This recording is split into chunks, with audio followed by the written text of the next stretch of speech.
Nicole from Co-Creating Today, and today we will be talking about the nodal shift into Aries and Libra that will begin on July 18th. Stay tuned after this.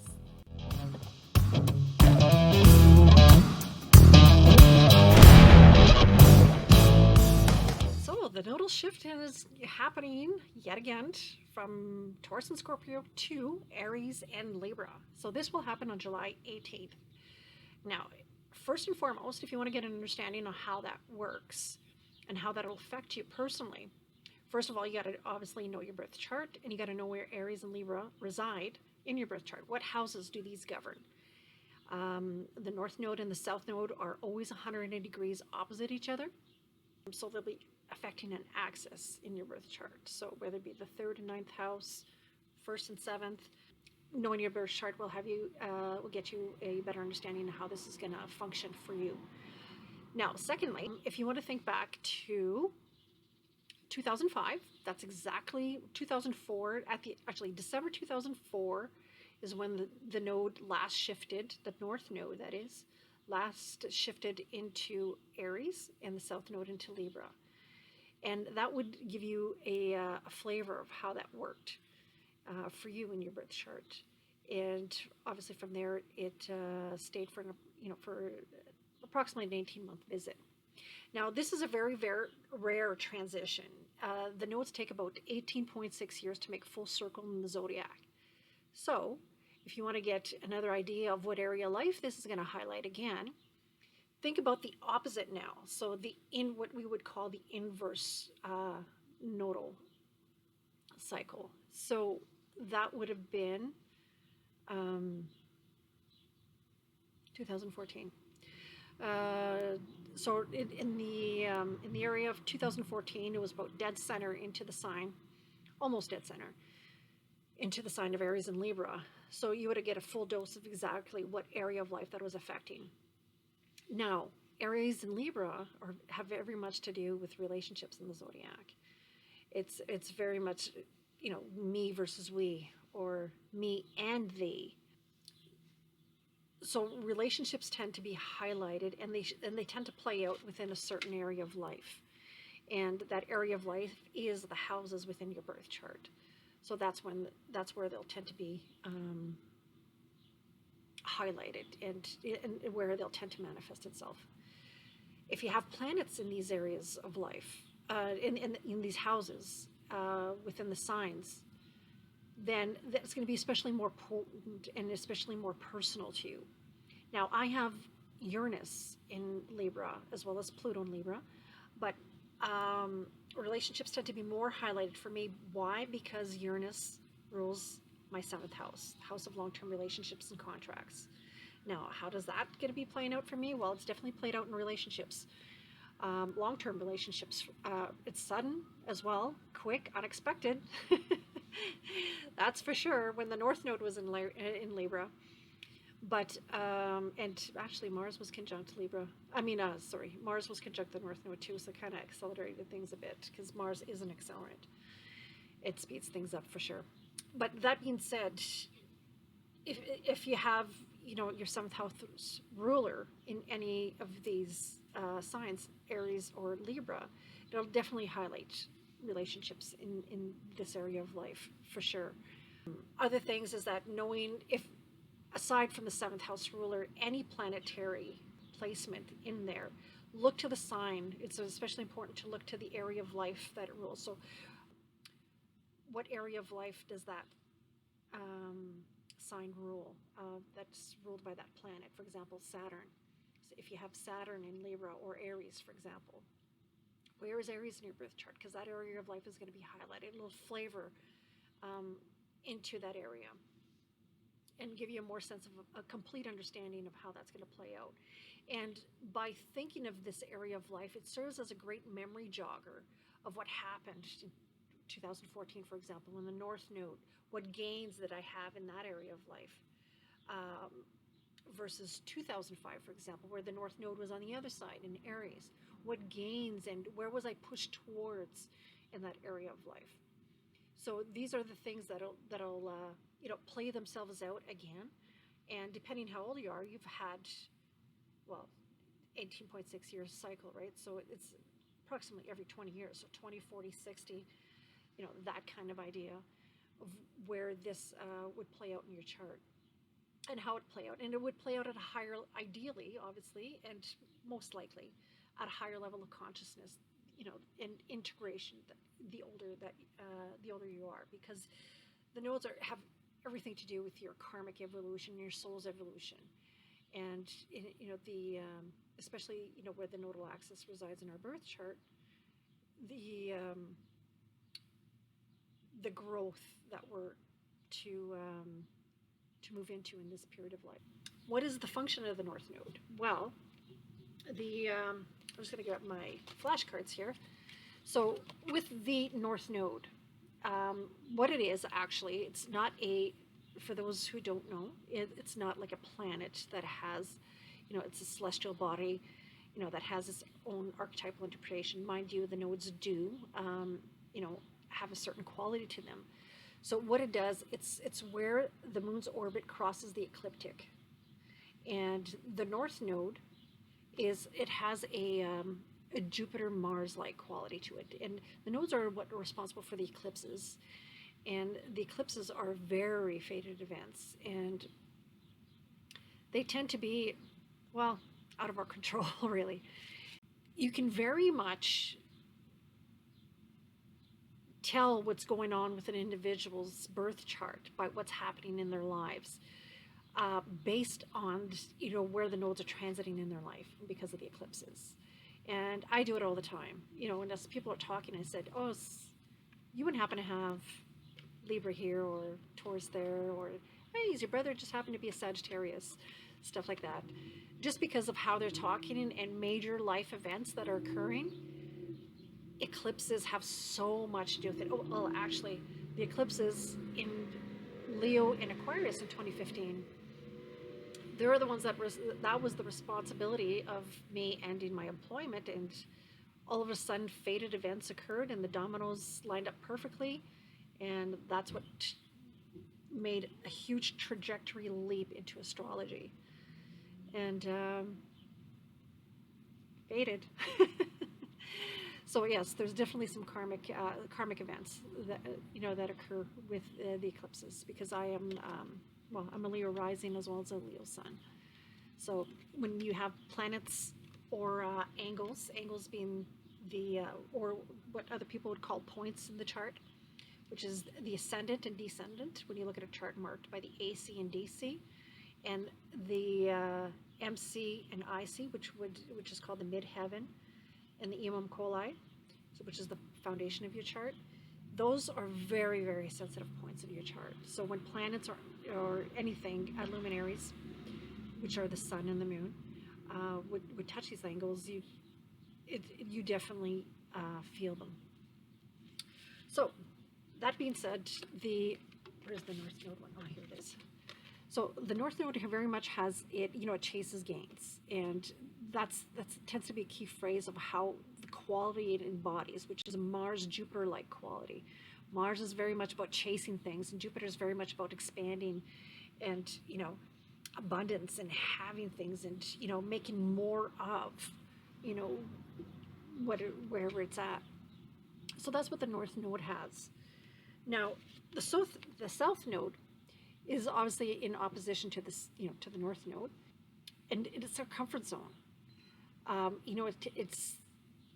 It tends to where we feel safe, where we what's familiar to us, and it's because and in our birth chart, it's an accumulation of all of our past lives embodied into this lifetime. So we're very familiar, we're very comfortable operating in this area of our birth chart, but we're called to push towards the other one.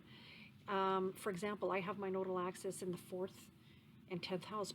My North Node is in the 4th. It's very comfortable for me to be, working in career and diving into career, being determined and focused in, doing what I have to do to achieve mastery, for example. It comes naturally. It's very familiar to me. I know exactly what it takes, to succeed in certain things. But a lot of time family comes knocking, and I'm here to be called to to build that foundation at home, to feel that, that sense of security. That, well, I have a Scorpio, I see, so it's about, the empowerment that comes from the emotional foundation, as well as healing, ancestral issues. And when it comes to the North, a lot of people ask, well, if I have South Node, I'm not going to be in 10th, I'm not going to be successful. It's absolutely not. You're familiar, it's your comfort zone. You can easily be successful, with a 10th house South Node. And yes, if you have your North Node in the 10th house, that's your calling to push towards. And the balance and the integrated state of that, of a nodal axis, is working from home. Being there for the family, not working at the cost of family. That's the lesson in that. So, and that's how you would have to look at it through the North Node, as it transits, as well as how it operates in your birth chart. So instead, there's very much this push-pull effect with an opposition. You want to go to comfort zone, but then you tend to go to the chase because you're operating too much from the comfort zone. That there's this innate need, to go on the other side. So it's very much like this teeter-totter that happens, which obviously the opposition has everything to do with the scales and the zodiac, right? So, and optimally, it's to create that harmony and create that balance.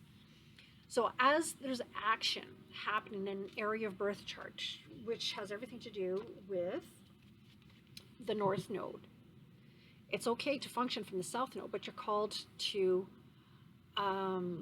remove things. What do I mean by that? It's like you have a basket, you're carrying a basket, and you want more things, but your basket's getting full. So in Vedic astrology, the North Node and South Node is known as the head of the dragon and the tail of the dragon. So the head likes to eat, it's insatiable, eat, and it's not satisfied because it has no stomach. Versus the South Node, it excretes, it purges, it removes things. So think of that basket. If you want to put some stuff in, like what no longer serves you. And this is where the soulful thing and the karmic thing that comes into play. Is that what's no longer resonating with you, what's no longer of service to you, what no longer is of need for your soul's evolution and growth, will be eliminated. So which will remove itself, which will purge, excrete. So where that South Node is, understand that that's an area of letting go, removing, and going towards something else. So, for example, my partner, he's going to be having this nodal axis on the 4th and the 10th, this transit. So it's kind of like you have to move, 4th house, for the sake of your career, for growth in that area, because that's the focus. You can't, well, not that you can't, you always have a choice, but understand that you're being called to move. Yes, it's not comfortable, and I can see for him, this is something that wouldn't be comfortable, to go through the process of moving for the sake of a career, whereas you would have the urge to stay in your comfort zone and stay where you're comfortable, stay with what's familiar, and avoid opportunities. So those will play out in different areas of your life. And if you have a planet there, obviously, the extra area of life that Aries and Libra rules, or sorry, not Aries and Libra rules, the extra area of life that planet rules, for like Saturn, for example. So if you have Saturn there, what area of life does Capricorn govern? So that area of life will come into play into this. For me, it's the 3rd and 9th house. So with the South Node in Libra, yes, I have Aries, Uranus in Libra. I have Pluto as well, but it's going to be later. The sooner, almost immediate one will be Libra. Sorry, I'm thinking in my head. It's that darn T-square in my chart that's getting hit. Pluto's hitting it right now. It has been hitting it for the past few years, and now the nodes are going to have their turn. So this T-square of mine is being hit by a T-square within the skies. So anyways, that being said, the South Node is going to be moving into Libra, and Uranus rules my 7th house. Yes, it's long-term relationships, and am I expecting, for my relationship to fall apart? No. Obviously, if somebody would have a very unhealthy relationship and there's been history of breaking up, getting back together, breaking up, that kind of thing, then there'd be a little bit more concern when it comes to that. Now, what is the 7th house all about? The 7th house is also all about pacts and contracts. So there's a sudden opportunity to get out of a contract, get out of a lease. That's what I'm anticipating for this to play out. And what affects one person affects another. So when you think your family dynamics, you should see this similar thing play itself out. So for example, like what I was saying with my partner, he's got the South Node in the 4th house. So I am expecting a move, is the way I'm seeing this playing itself out. Now, aside from just the nodal shift, obviously there's the talk of the T-square. It's going to be making to Pluto. And Pluto's intense. Pluto goes deep. Pluto's a very soulful planet. It's a fixed emotion, fixed water sign, and it likes to hold on to things, and the empowerment that occurs with Pluto lasts. That's exactly the way that I put it. It says, yes, Saturn is things that happens that tends to last a long time, but a friend of mine was just mentioning, because I told her, I said, Pluto's the higher level of Venus in its level of beauty. And she was just blown away by this. Wait a second. She said, explain this to me. Well, I said, Venus is very much about the senses. What pleases me now? It's very sensual. You touch here, or, the kiss on the lips, the spas, the massage, they feel great and they're immediate, but everything is superficial. But when you go to Pluto, it goes beyond the layers. It goes deep. It's everything that's underneath that happens, and eventually evolves into, and it morphs. There's this metamorphosis process that evolves into beauty, which the perfect example of that is the caterpillar. So the caterpillar morphs into the butterfly, and we appreciate the butterfly not only for how beautiful it is, but subconsciously, whether we look at it with conscious, that conscious realization or not, we look at it with the understanding, at least I do, when I look at it, the beauty that's involved as a result of the darkness that had to go through to evolve to that state. So when we look, for example, at an elder, the wrinkles in the face, the gray hair, the scars, how many pictures have we looked at and really appreciated the beauty behind, these artful photographs of beauty and its sense of rawness? And that's Pluto, and that's the where the empowerment and the magnetism comes from Pluto.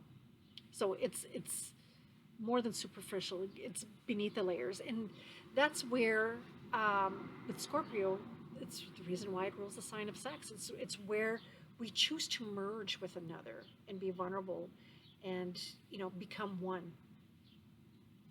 So and that's obviously on a relationship level. So when we have Pluto and square to the nodes, there's this immense pressure for us to evolve and change. And with Pluto, it's things.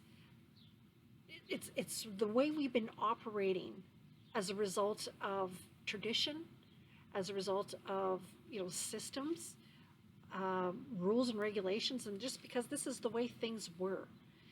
And that's going to be no longer, because especially when the nodal axis is in Aries and Libra. Now, Aries is very much, it's me versus we.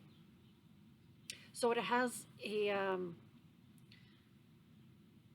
I think it's hear me now and hear me now, but it's hear me and now. So, but both are correct. So it's very impulsive. It's very immediate. It's very primal. It's very raw. Aries is all these things. It's very confrontational. It has warlike qualities to it. It can be aggressive. It can be angry, but it can also be adventurous. Like, you know, the need to just adventure on a whim. It has this love of life, the joie de vivre. It has.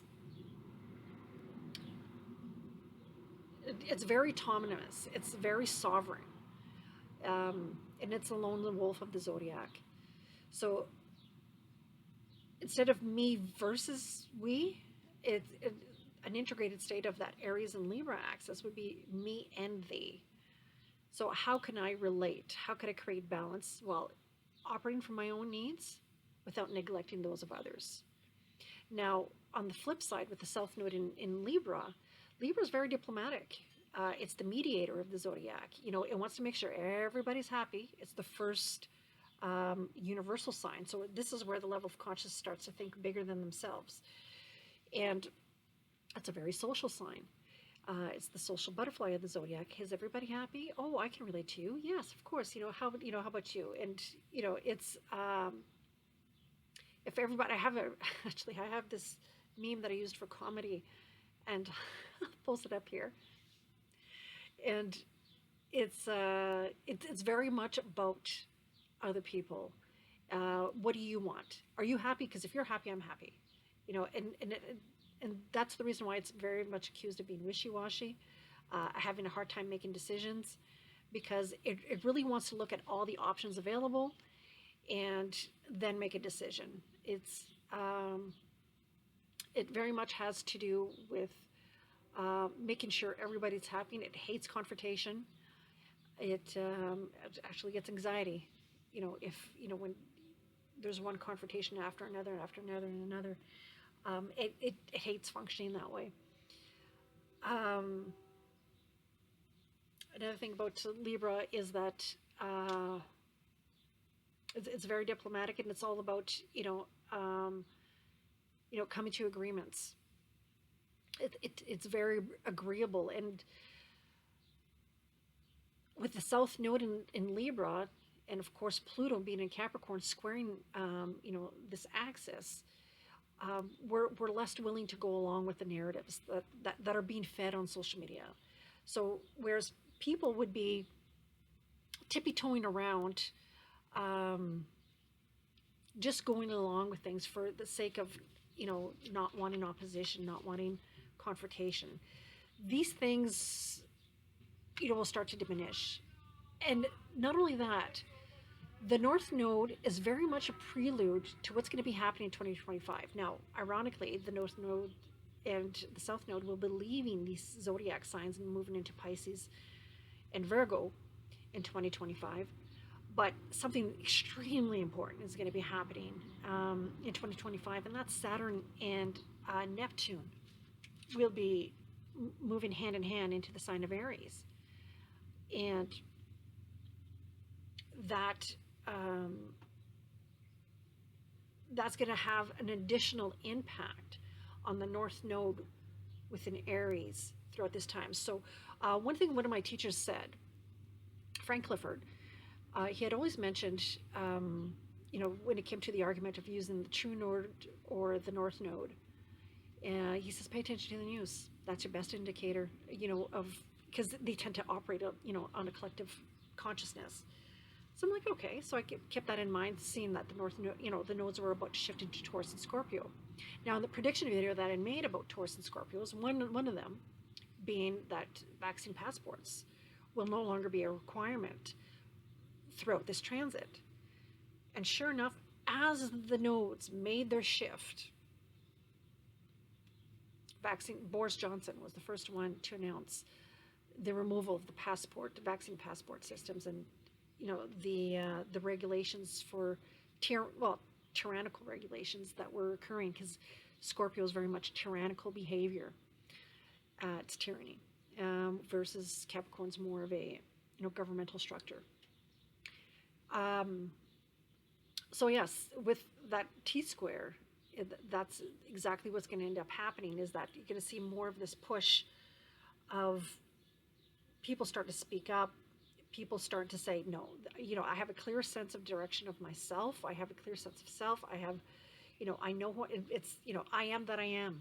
That's the perfect statement for a well integrated, mature Aries. I am that I am. I have a clear sense of myself, and I know what's good for me, and this is the direction I'm going. So it's also very much about survival as well, and it's very primal. It's very autonomous. It's very initiatory. So you're going to see a lot of, I think, a lot more people going out on their own. I believe, because what Mars does throughout this transit, throughout the nodes being in Aries and Libra, is going to be very important, because it's going to add that flavor to the North Node. And Venus especially is going to be important, because not only does it rule Libra, it also rules Taurus, and Uranus is in Taurus as well. So Venus is going to be especially important as things move along. So when Venus goes into Scorpio, for example, you're going to get that additional overwhelming sense of letting go, purging. You might even hear around you about relationships breaking up, people, not, or contracts as well, being no longer. We're going to end up be questioning legal documents, because the thing about Libras has everything to do with obviously the justice, negotiations that have been undertaken that take form into legal contract. That's the reason why it rules marriage, because marriage is a legal binding contract. Business partnerships are governed here too, in relationships, long-term relationships of all kind, and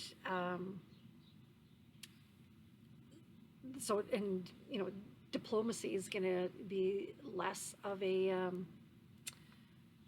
quality, which can be concerning, given the fact that there's the ongoing conflict between Russia and Ukraine and the States and other countries. So diplomacy is going to be less used, and people are going to be looking out for themselves a little bit more. No more of walking on eggshells, and there's going to be more assertive action. So whatever was legal, whatever's been negotiated, and that's the thing with Libra, it's all about negotiations, is going to have, it's not going to hold its weight in water as much. So now I just want to make sure. Yeah, so lawsuits, cooperation, socialization, age. I just want to make sure I covered all these things that I've personally mentioned in these cards. So yeah, these things are definitely to be watched out for in the collective, and keep it, like I said, keep your eyes on the news on the 18th, what's making headlines. You're going to get a sense of that, and it's definitely going to be revisited in 2025 on a larger scale. Just giving you an idea, last time Neptune was in Aries was the American Civil War. So, and there's an escalating sense of people being fed up of where the direction of government is going. People are having less trust within their government and systems as general. You'll see more people breaking away from relationships that are no longer serving them, friendships that no longer serve them, and find something that is more towards their tribe, more that serves them.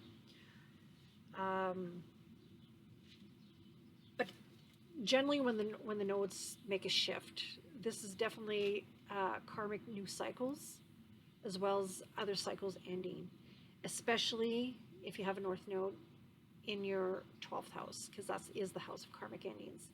8th house, conscious endings, and the 4th house, personal endings, as well as obviously that ruling other areas of life. So we talked about last time the nodes were in Aries and Libra, the square to Pluto, the expressions. So yeah, so basically with the North Node, this is where we have to move towards. It's the call to be brave, the call to be courageous. It's the call to step into our autonomy and be more self-sufficient, given it also world survival. So maybe, and another thing too is obviously with Uranus and Taurus, food disruptions, currency disruptions, these things, sudden shift in values and security. So these are all, cosmic energetic backgrounds that are also contributing and playing to the role, and especially the fact that Venus is at play here too within this nodal aspect. So, so with the South Node, like I was saying before, entering Libra, shedding more alarm going on with the system, questionable legal agreements. Yeah, and relationships of all kind will shed that no longer serve you, be it business partnerships or intimate partnerships. But yeah, so that's pretty much it for now. So again, just take a look, see what houses these fall in. So if it's your 6th and 8th house, health is obviously on the forefront. Relationships with coworkers, hospitals and doctors, perhaps. If it's the 5th house rules best friends. This is something that I get a lot. Well, isn't the 11th house best friends? No. The 5th house is your best friend.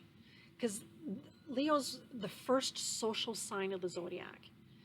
And the 5th house is on a developmental age method, which is another way of looking at the zodiac. That's where you start to separate from the family unit and move into it's the adolescent stage. So you start to separate and create your own identity aside from the family. So this is your playmates, right? So this is where you play sports. So where you play sports, you become very close, like brotherhoods and sisterhoods. You create these these heartfelt, deep-rooted relationships. Whereas, yes, the 11th house is friends, but it's the opposite. It's more collective, right? So don't forget, the 5th house is personal and social. The 11th house is universal and it's collective. So it's more things that you pay membership to. So like, there's a friend of mine that I know from a quilt club, or it's a friend of mine that I know from the gun club that I go to, stuff like that. So it's more of your outer circle of friends versus your intimate, close-knit friendships. So with the nodal axis here, the relationships within these dynamics will be at play. And obviously, that work-life balance in the other aspect with the 4th and 10th. The 3rd and the 9th has everything to do with communication and or information use. Neighborhood, it's also your neighborhood. It's also your cousins, your siblings. And the 9th house has everything to do with higher learning, obviously. It has everything to do with your belief system, your morality, the court of law itself. So for example, if negotiations don't occur within the 7th house, which is what that area of life that governs, then it goes to court, right, for it to be ruled upon. So it's the courthouse at play, it's the law. Hence the reason why the morality. So our laws are based on, moral norms. So this comes into play, foreign travel, and I'll say 3rd house, short-term travel. What else? So relationships within these, teachers and students. That's another way, this axis plays out. Classmates, when it comes to the 3rd house. Grandparents, when it comes to the 9th house. 2nd house, personal income, your relationship with your personal income versus the relationship that you have